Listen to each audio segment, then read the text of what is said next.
Over the past weekend at Atlanta, drivers lashed out at NASCAR over communication issues, lack of transparency, and has made drivers and the garage overall frustrated and confused, which leave us simply to say, what the hell is going on with NASCAR? Welcome back to another episode of Hear Me Out. We haven't had one of these in a long time. My name is Jett. If you guys don't know what the premise of this show is, basically hear me out, give my thoughts and opinions on some of the topics that I'm invested in racing. And yeah, we have a big one to talk about regarding the future of NASCAR and overall what the hell is going on with the sport, because it seems as though nobody knows anything. Everyone's confused, frustrated, no direction, or at least a lack of direction, lack of transparency, lack of communication.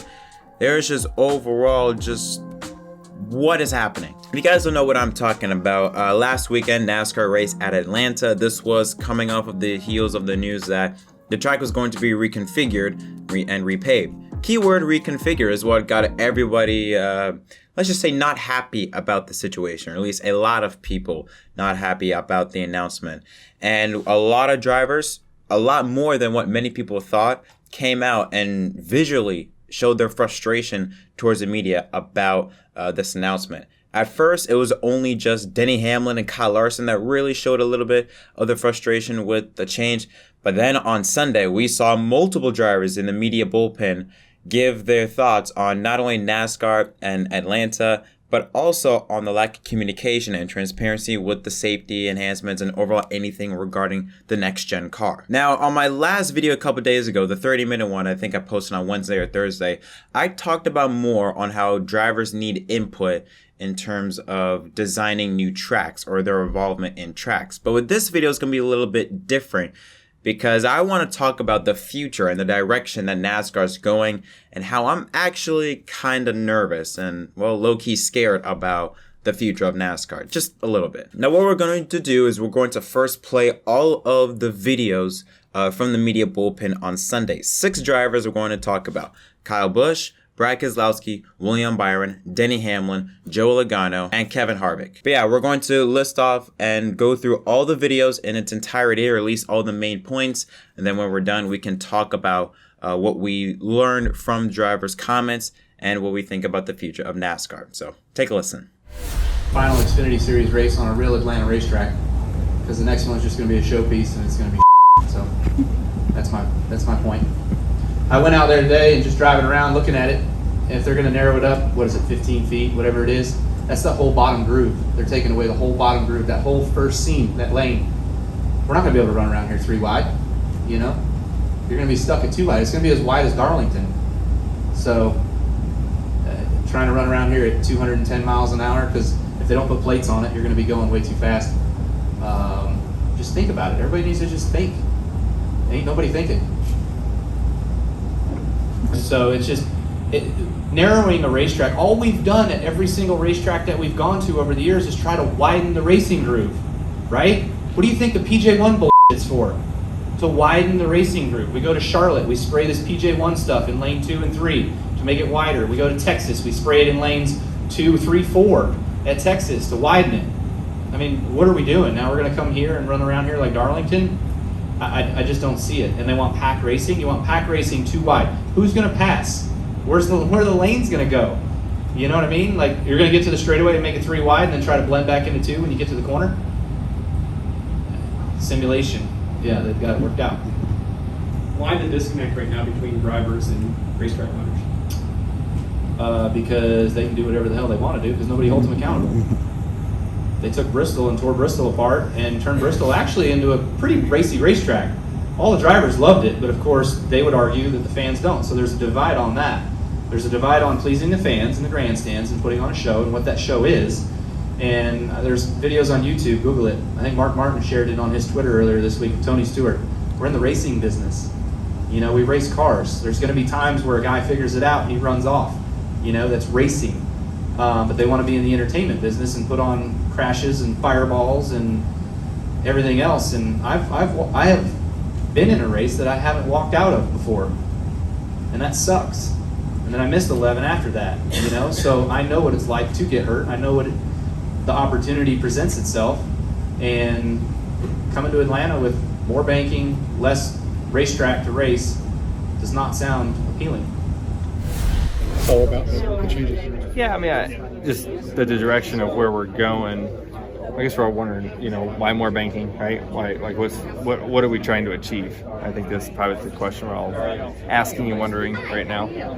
Does it produce safety concerns for you as to what this is going to lead Well, to? it depends on what the car is like, and what the next gen car is going to be. What speeds are we going to be carrying? What rules package are we going to be bringing? I think all those are questions. As soon as you say repave and you add more banking, it's like, okay, we're going more towards a Daytona type of racetrack. What does that mean, for speed, and what rules package are we going to bring to the table? I haven't heard it yet, so I think we're all curious, and it's our butts in the car, right? So, and our heads in the car is probably the most concerning piece. So the car looks strong. Like, the thing looks strong, which is good in a lot of ways, but in other ways, you got to have some crush zones. So I think we're all curious to see what the numbers come back at. We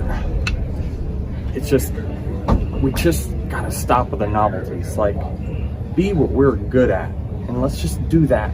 Like, why are we trying to reach outside of what NASCAR has always been about for a long time? Trans Am is not as popular as us for a reason, right? I mean, we are big, heavy stock cars on ovals, and we're full contact. That's why people strive and want to be in NASCAR. And I hate that we're going away from that through novelty. William Byron? When it comes to the crash stuff, I've asked questions to two different NASCAR people, executives. I can't get a response. So that, to me, it makes it even scarier. So it's like, it's just, man, the disconnect right now between all the parties, NASCAR, the tracks, and the drivers, it's tough right now. It's not in a good place. Go ahead, Bob. Do you need to bring back the Drivers' Council? I mean, is that something, or did that already play its course? I'm not sure. I mean, I think, in 7 years I'll be a team owner only, but these drivers, they need to get organized, because like their safety's at risk if they need to know what they're getting strapped into. So they need to get organized, and they need to have a voice, and they deserve to have a seat at the table, whatever that table is. It's just a broken down process, man. That's what's so frustrating, is that the process is just broken. People, and I look at a lot of the responses, and they're just like, well, why should they listen to y'all? You're always going to look out for what your best agenda is. The thing is, the drivers, we just tell us the agenda. Do you want speedway racing here? Okay, we don't like it, but here's what you need to do to get there. We'll help you accomplish that. Just tell us the goal. Don't mix the message by saying, you're gonna see something you've never seen, and they show a clip of iRacing cars racing in a pack, but yet you want your surface to match the old. Like that's counterintuitive. You can't make it narrower and super speedway. Those two things don't match up. So again, I think we could help. We're an asset. We are the biggest asset that NASCAR, these tracks, could have if they just tell us their goals. We may not agree with the goal, but we can help them get to where they want to go. We had a good meeting with NASCAR again. This is a few weeks ago. I think it was documented about the meeting, and I think a lot of it, that meeting was spurred on, the drivers getting together and saying, anything that's stiffer, the softest object's going to take the biggest brunt. And so I told the drivers, you better get together, and you better gather some questions that you want to ask. And NASCAR did their, we submitted our questions, and they had some time to prepare, their answers for those questions. And some of them they still had to get answers to. And a lot of it was, what does a real crash test look like? Because everything had been done in simulation. Simulation, while very, very good, it's still not the real thing. And so we were, eagerly awaiting what the results were going to be from the June 30th test. I guess it was the 23rd, then it got pushed to the 30th. But ultimately, we haven't got the results back. But, so I guess there's rumors start from people that are probably kind of close to it. And, it doesn't sound great.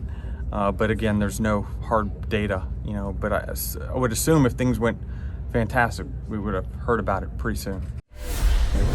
And I think there's some frustrations that come up time and time again where it's kind of we're working together until we're not, and that can be frustrating. I sense a lot of those emotions through the garage area right now. Does it matter? Like, do you feel like for the sport to grow, do you all need to work together, or is it a little bit? I think it can be a lot easier. We can certainly cover a lot more ground. When we find compromises, you're always trying to make 1 + 1 = 3. So, I'll give up 10% here to gain 30% there, and it's a net win for everybody. And I think there's a lot of opportunity to do that when we collaborate. Yeah. Well, I mean, I don't have a problem with them using iRacing and using that as a tool to, figure out a racetrack. The only thing I feel like is tough is we don't know what the next gen car is going to be like, what kind of horsepower they're going to put on the car for mile and a halves, and so I feel like there's a ton of questions there. I personally don't love the fact that it's going to race like a restrictor plate track. It's going to be narrow and drafting and super high speed wrecks. So I think if that's what they want, then it's going to be a lot of big wrecks and probably a lot of injuries and stuff. So it's gonna, as narrow as this place is, so it's gonna be interesting. The only thing, I think, as we sat in the drivers meeting that NASCAR had with us to show us everything, I think that the most frustrating part of the whole process is the fact that the safety piece to the drivers and the conversation with the drivers, which was asked for by the drivers, was had at the very end of everything.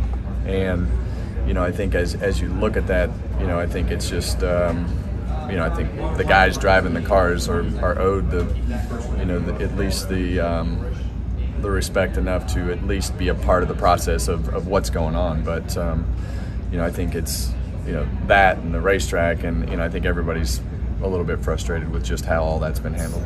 This isn't the first time that we've had the repave talk in the uproar over the pavement. But I think it's the first time that everybody's had the plan pitched on them 3 days before the race and said, oh, iRacing designed this. And I've been in some really, really horrific iRacing events, where the tracks drive nothing like the race cars, and it's not anything, personal against iRacing. You just, you wouldn't design an airplane and go fly it with passengers in it before you tested it.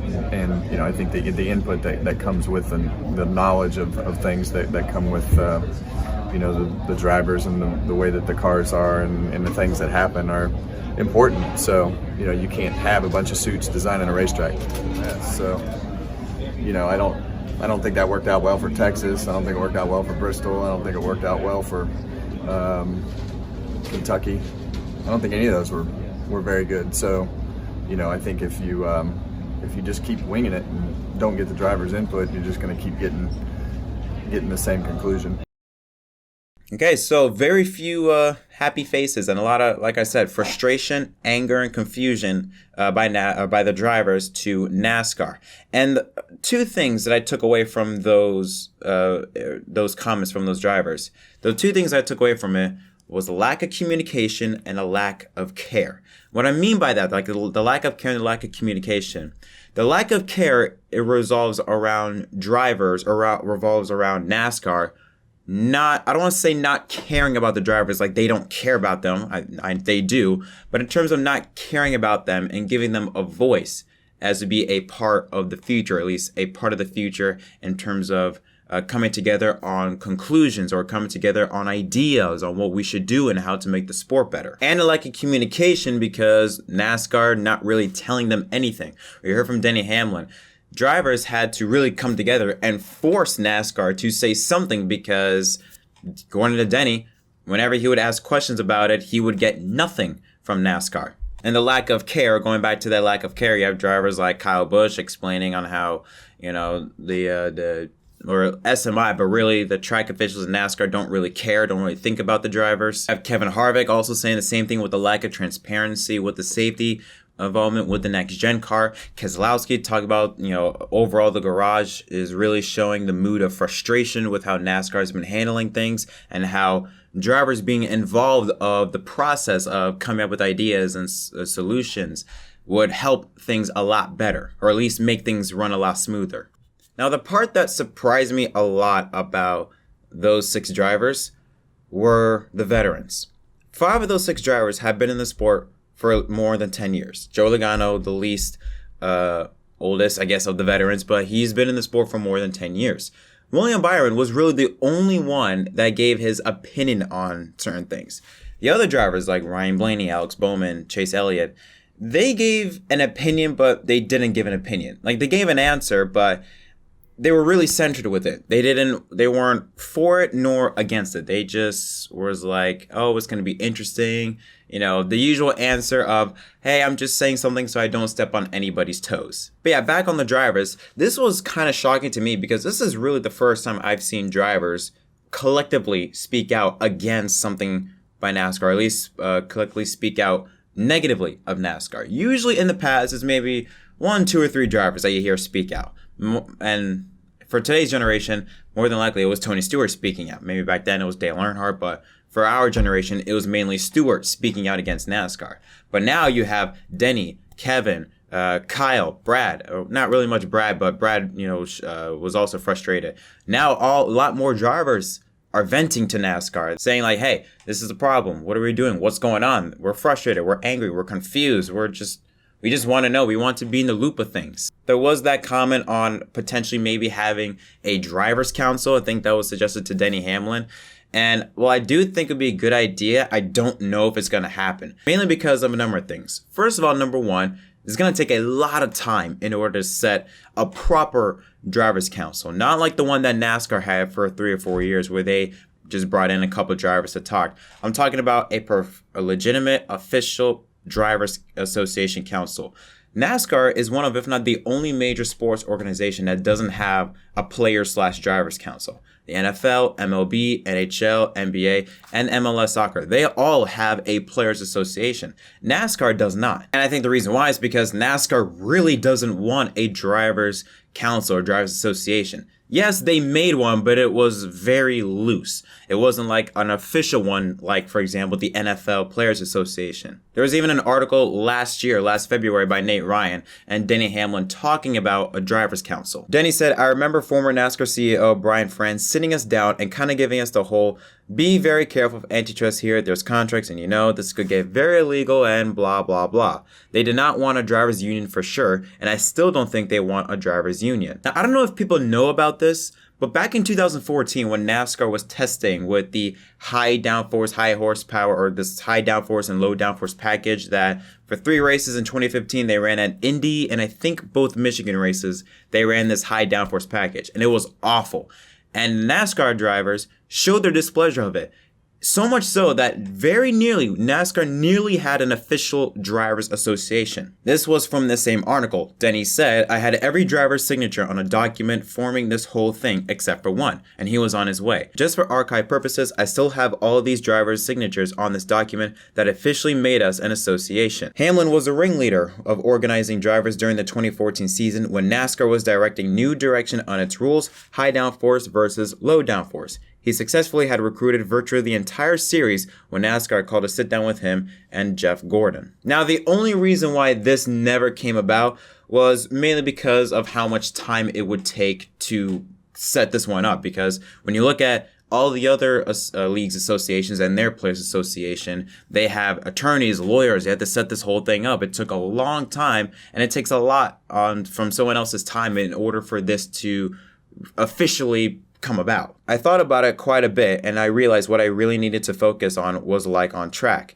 This was going to take time to really do it right. I mean, we're going to have to hire staff. We're all going to have to split a lot of attorney fees for this whole thing. And I think it just lost some steam, and NASCAR then came out with that driver council thing that went on for a few years. So yeah, they had that driver council thing, but if you look at the history of NASCAR and driver council don't mix. It's like oil and water. I'm pretty sure if you know, Slapshoes made an incredible documentary or mini documentary on the worst NASCAR race. It was a 1969 Talladega debut for NASCAR and how many drivers were outraged about it because I believe it was too dangerous and how they didn't want to race there. Then a bunch of drivers created the Professional Drivers Association to boycott the 1969 debut running at Talladega. And NASCAR said, okay, fine. They brought in replacement drivers and the PDA quickly dissolved. Then 8 years earlier, in 1961, Tim Flock and Curtis Turner, they were banned from NASCAR for trying to unionize drivers back then. So NASCAR does not have a good history with drivers speaking out against the sport. Then later on, remember that whole quote-unquote actions detrimental to stock car racing? They even did it with Denny Hamlin in 2013 when he just gave his opinion on the Gen 6 car. Yeah, he was fined $25,000 for that. And I look at NASCAR kind of similar to like a marionette show. When you look at a marionette, you see the ventriloquist or you see the men up top. They have the strings. They're pulling all the strings while the drivers just have to react and just deal with whatever's happening around them. That's how I feel NASCAR is, or at least the relationship between NASCAR and the drivers. They're the marionette. They're the one that are pulling all the strings and the drivers are just reacting. And I just don't think that this is a good idea that NASCAR... Again, I don't think they don't care about the drivers, but I don't think they care enough to listen to them. That they should just accept whatever is given to them. And I don't think that should be the case. Many fans assume, or even some of executives at NASCAR, they probably don't want drivers' opinion because according to them, drivers just going to want opinions that favor them or give the advantage to them because they are competitors. And while I understand that, Denny Hamlin literally said, "We will help you. If you want speedway racing, we will help you achieve that goal." And it makes sense because unlike the men that are sitting in suits and ties that sit up there in the boardroom or in VIP suites at a racetrack, the drivers are actually driving. They understand what the car feels. They understand what the track feels. They can tell you what you want. Just listen to them. Give them the agenda and listen to them. And if you want pack racing or like the high downforce package that we have now, fine. But the drivers can tell you how to get it right. Now, to be fair, the 550 package is stupid, and I think all of us agree with that. Let me rephrase that. All rational people agree that the 550 horsepower package is stupid, but anyways, to completely just alienate the drivers from even having any type of voice in any form of discussion about solving things or solving problems, I think it's just not right at all. Because when you really think about it, whenever the drivers say something, the fans more than likely are going to agree with the drivers. The reason why is because the drivers are the one that's going through everything. Not, again, like I said, the men in the suits and ties that sit in the boardroom or the VIP suite at a racetrack, fans can't relate to them because, well, you're not the one that's racing. You're not the one that's at there on the racetrack. Why should we take your advice? I'd much rather take advice from a guy like Hamlin or a guy like Harvick that has been in the sport, in the thick of things for decades. They know a lot more about how to get good racing or how to help the sport better from a racing product perspective, rather than some guy that's just got into NASCAR for 4 or 5 years and assumes he knows everything. And the reason why this makes me scared about the future of NASCAR is because of the next gen car. Now, there have been so many conflicting reports on, is the next gen safe? Is it not? Are drivers concerned? Are like what is going on with the next gen car? Personally, I believe that with the next gen car and the rumors, I think they're false. I think NASCAR, they're going to get the next gen car to be safe. I do believe that everything will be just fine. But for drivers to not have any, not input, but to not be in the loop of things, or at least to be delayed in the loop of things, I think that's not right. Kevin Harvick said he has a tire test, or at least some form of test with the next-gen car, with their next-gen car, SHR's next-gen car, at Bristol next month, and they still don't have chassis. They don't know what's going on. They're just sitting here and waiting for NASCAR to say something. And a lot of times, the drivers have to force NASCAR, push them so much in order to get anything from them. And a lot of times, it's not a clear answer. Without the drivers, there's no NASCAR. Same thing without the fans. No fans, no NASCAR. No drivers, no NASCAR. So what does the future of NASCAR look like in terms of, is there going to be the possibility of a drivers union or like a professional drivers union? Yes and no. I think there is a possibility because of now we're seeing a lot more drivers be vocal about their disapproval of how NASCAR has run things. But I don't think it's going to be strong because only the veteran drivers are speaking out. Only one driver, William Byron, spoke out anything regarding his opinion. It doesn't have to be, you hating on it. If you favor it, fine. At least that's your opinion. At least you're on a side. I'd rather much have someone give their opinion and pick a side rather than a driver give their opinion but stay in the middle. They don't really give their opinion. They give an answer but not an opinion. And I think if the drivers want to be heard, the young drivers are going to need to speak up because Kevin, Denny, Kurt, those drivers, they're going to be gone from the sport in 5, 6, 7 years, they're not going to be there for long. So NASCAR can probably look at them and think, oh, we're not going to deal with them forever. They're on their way out. We'll let it blow over. But if the Chase Briscoes and the Cole Custers and the Tyler Reddicks of NASCAR, if they start to speak up and they start to show their disapproval and want something for change or want change within the sport, then NASCAR might have to reconsider, because they're going to have to deal with those guys for 2 decades or so, not like the veterans when you'll only have to deal with them for 5 or 6 years. And it's just overall frustrating, because we looked at NASCAR at the beginning of this year. They're going to enter 2022 with a lot of momentum. Now we're going to enter 2022 more than likely with a lot of confusion. Now, don't get me wrong. I think NASCAR has done a lot of good things with the sport, especially with new leadership with Jim France and Steve Phelps at the helm. And it certainly would be in worse shape, I feel like, if Brian France was still in charge. But still, the lack of transparency and drivers not being involved with everything, all this does is just going to get drivers pissed off more and more and more. I don't know if this is going to happen. I don't see this happening because the younger drivers, I feel like, don't really care about it. But I think eventually, at some point in time, if NASCAR keeps its off, if you keep on, messing with the strings of the drivers, eventually that string is going to rip off and they're going to go ballistic, or they're going to let loose. And I think we saw a little piece of that. The thing is now, is this going to be more consistent over time? If this is a one-time thing, then nothing's going to come of it. But we start to see more and more and more outrage from drivers at a more consistent rate, then the future of NASCAR is going to look very concerning. And like I said, kind of scared for it. And Denny also kind of scared for it, as he said in his interview. So, but I just wanted to get that off my chest, because that's the question I think everyone wants to know. What is going on? I want to bring up this quote from Tony Stewart. I think he said this in an interview with Kyle Petty, that you look at a piece of pie, or you look at a pizza, many different sides. Everyone is getting the same piece. Everyone is looking at the same thing. We're all looking at it from different perspectives. NASCAR looks at it from one perspective. Teams look at it from another perspective. Everyone looks at it from a different perspective. And I think NASCAR right now is operating.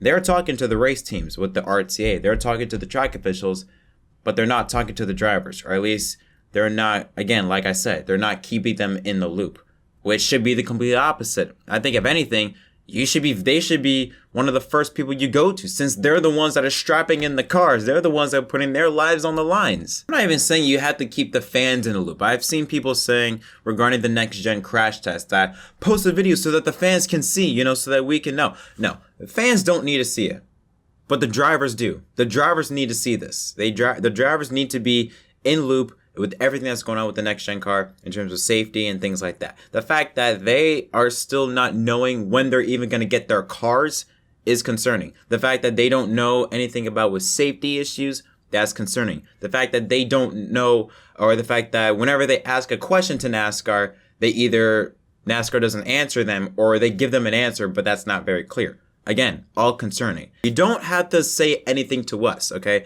Us fans, we're idiots, all right? You don't have to listen to us, but at the very least, keep the drivers in with what's going on. And I think overall with this situation, you look at it kind of like, you look at every company. Every company is a teamwork, right?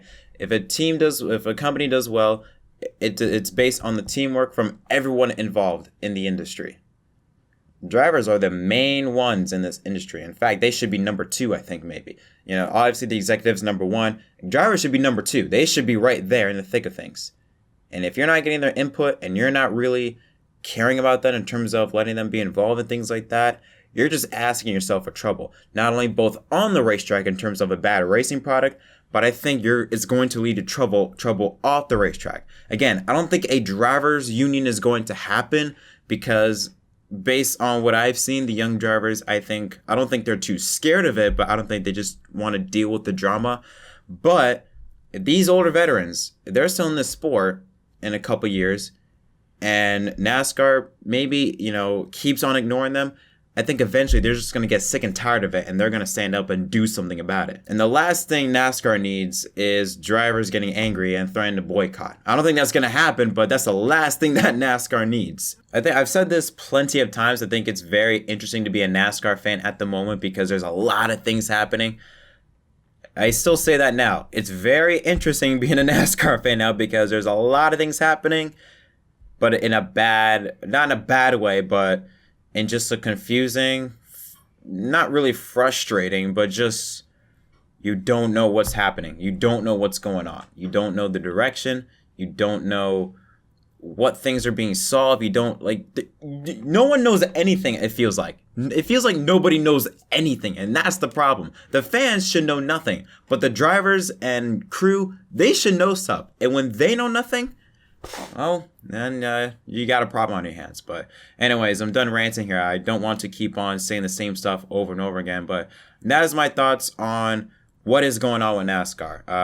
Again, it's a different type of hear me out video because it's not really my thoughts on what NASCAR should do, but I just want to get my thoughts out there on what is NASCAR going on, or what's NASCAR doing, and why drivers are frustrated, and why this situation or this problem needs to be resolved quickly, or else, like I said, you're going to have a lot of trouble on your hands in the near future. But that's all I got to say for this episode. Thank you all so much for watching. What are your thoughts? Are you worried about NASCAR? Are you worried about NASCAR's direction? Are you worried about the relationship between NASCAR and the drivers? Do you think this is an overreaction? I genuinely want to know. I mean, part of me feels like with the next gen car, it's a bit of an overreaction in terms of how safe it is. But then again, when the drivers are saying that they know nothing about it, okay, now I'm starting to see some doubt creep in, and it's making this thing just very, very interesting, if you want to say that. But yeah, tell me all your thoughts in the comment section down below about anything that I talked about in this video, and your thoughts about NASCAR, and like I said, the direction it's going. Do you agree with the drivers? Do you think the drivers should have more of a voice in NASCAR, or do you think they should just deal with it and just accept whatever is coming to them? But yeah, thank you all so much for watching. Don't forget, of course, to leave a like and subscribe for more content. Until next time, my name is Jett from MDK. See y'all next time.